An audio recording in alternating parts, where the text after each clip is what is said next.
आता याच्यामध्ये अजून एक असा प्रकार बघतो, की तुमच्याकडून पण बऱ्याचदा ऐकलंय तुमच्या इंटरव्ह्यूजवरून, तुमच्या सोशल मीडियावरून, की विना शस्त्रक्रिया आपण बऱ्याचशा गोष्टी आपण ठीक करू शकतो. तर अशा कोणत्या गोष्टी आहेत आपल्या क्लिनिकमध्ये त्या अवेलेबल आहेत आणि आपण विना शस्त्रक्रिया करू शकतो? म्हणजे कुठेही एक सर्जिकलचं कुठेही न स्टिच करता किंवा काय करतात आपण करू शकतो? बरोबर.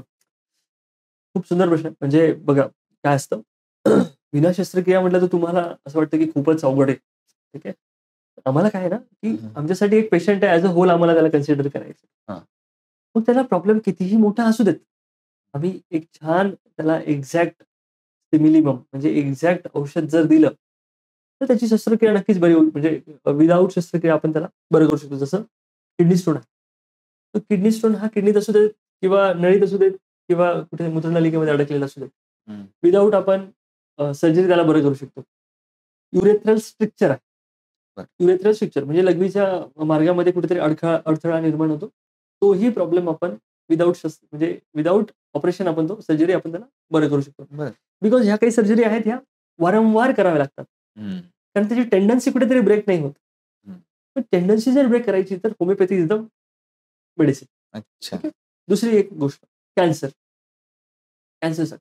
तर सपोज जर अर्ली स्टेजमध्ये रुग्ण जर संभ्रमात असतील, खूप कन्फ्युजन असेल कोण काय ट्रीटमेंट घ्यावी, ॲलोपॅथी घ्यावी, होमिओपॅथी घ्यावी, आयुर्वेद घ्यावा. ठीक आहे ना. तुम्ही होमिओपॅथी सोबत आयुर्वेद न घेता ॲलोपॅथी तुम्ही घेऊ शकता. होमिओपॅथी तुम्हाला हेल्प करेल. आयुर्वेदिक मेडिसिन्स आणि होमिओपॅथी मेडिसिन्स सोबत नाही घेऊ शकणार. ठीक आहे. तिथे सुद्धा तुम्ही सर्जरीला अव्हॉइड करू शकता. जर तुम्हाला तुमच्या ॲलोपॅथी डॉक्टरांनी, रेडिओलॉजिस्टनी तुम्हाला जर हेल्प केली, सपोज माझा एक पहिल्यापासून एक बिलीव्ह होता, की होमिओपॅथी आणि मॉडर्न सायन्स हे हात धरून त्यांनी काम करावं. जसं की सपोज एक पेशंट मी ट्रीट करत आहे आणि त्या पेशंटच्या रिपोर्ट्समध्ये इम्प्रूव्हमेंट आहे. पेशंटला क्लिनिकलीही तो पेशंट बरा दिसतोय. तो सिम्प्टोमॅटिकलीही बरा वाटतोय. रेडिओलॉजिस्टनी किंवा बाकीच्या मॉडर्न सायन्सनी एक हात पुढे घेऊन त्यांना विचारावं, की "तुला बरं वाटतंय, तर मग तू हे मेडिसिन्स घेतला होता का?" बरोबर. तर ठीक आहे. जर पेशंट ज्या सांगतोय, "मी होमिओपॅथी मेडिसिन्स घेतलं होतं." तर त्यांनी त्यावेळेस त्याला शाबासकी द्यावी, की "ठीक आहे, तू बरा होत चाललायस. मी तुझे रिपोर्ट्स बघतो. मागच्या रिपोर्ट्समध्ये आता काय फरक आहे?" आणि असे माझे बरेच मित्र आहेत, जे मॉडर्न सायन्समध्ये आहेत आणि ते ॲलोपॅथी प्रॅक्टिशनर आहेत. But still they are supporting homeopathy.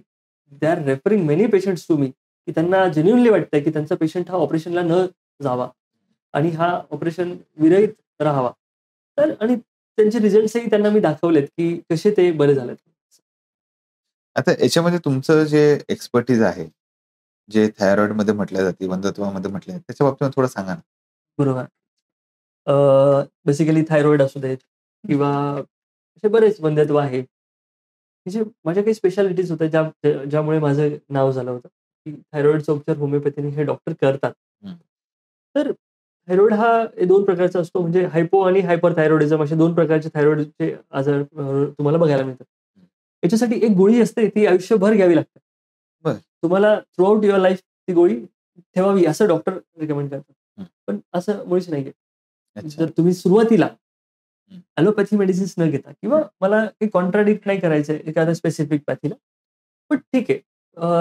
त्यांच्यासाठी तोच एक उपाय आहे. त्यांच्या हं. सायन्सनी तोच एक लिहिलेला आहे किंवा त्यांच्या रिसर्चनुसार एल्ट्रोक्सिन हे आर्टिफिशियल हार्मोन आहे. ते जे बॉडीत जाणार. हं. ते गेल्यानंतर ते हार्मोन बॉडीत कार्यरत होणार. हं. कुठेतरी ते आपल्या बॉडीत लॅक होतंय म्हणून आपल्याला ते बाहेरून घ्यावं लागतं. बरोबर आहे. पण ते लॅक का होतंय याचा जर कॉज आपण बघितला, हं. तर तो एक ऑटोइम्यून डिसीज मुळात बघायला भेटतो. की त्याचं कारण हे एक ऑटोइम्यून डिसीज. म्हणजे स्वतःच्याच काही सेल्स आहेत, त्या स्वतःच्या सेल्सला हवी होतात, त्या मारायला लागतात. मग जर आपण तिथे जाऊन जर बरोबर तो पॉइंट पकडला आणि जर तिथे आपण तो कॉज फाइंड आउट करून जर तिथे आपण जर मेडिसिन दिलं, तर नक्कीच थायरॉइडची गोळी घ्यायची गरज नाही. डायबिटीजसाठी रेग्युलर गोळी घ्यायची गरज नाही. सपोज डायबिटीज का होतो? तुमच्या बीटा सेल्स आहेत. त्या डिस्ट्रक्ट होत चाललेल्या असतात. त्या अच्छा. मृत पावतात किंवा अधमृत पावतात. तर मग त्याच्यामुळे काय होतं कुठेतरी इन्सुलिन सिक्रेशन लॅक असतं. इन्सुलिन सिक्रेशन होत नाही आणि त्यामुळे शुगर जो आपण खातोय ती कुठेतरी पचत नाही. ती तशीची तशी रक्तामध्ये मिक्स होते. हं. आणि जशी ती रक्तामध्ये मिक्स होते तेव्हा त्याला कळतं, की मला साखरेचा आजार झाला. म्हणजे साखर झाली. हं. शुगर हा डायबिटीज आहे, मेटाबॉलिक डिसऑर्डर आहे. थायरॉइड हा मेटाबॉलिक डिसऑर्डर आहे. जर सपोज होमिओपॅथी मेडिसिन याला जर ट्रीट करायला गेलं, तर त्याच्या ज्या बीटा सेल्स आहेत, ह्या पुन्हा ॲक्टिव्हेट होतात. बरं. त्या पुनर्जीवित होतात. थायरॉइड सेल्स आहेत, त्या पुनर्जीवित होतात. त्या पुन्हा काम करायला लागतात.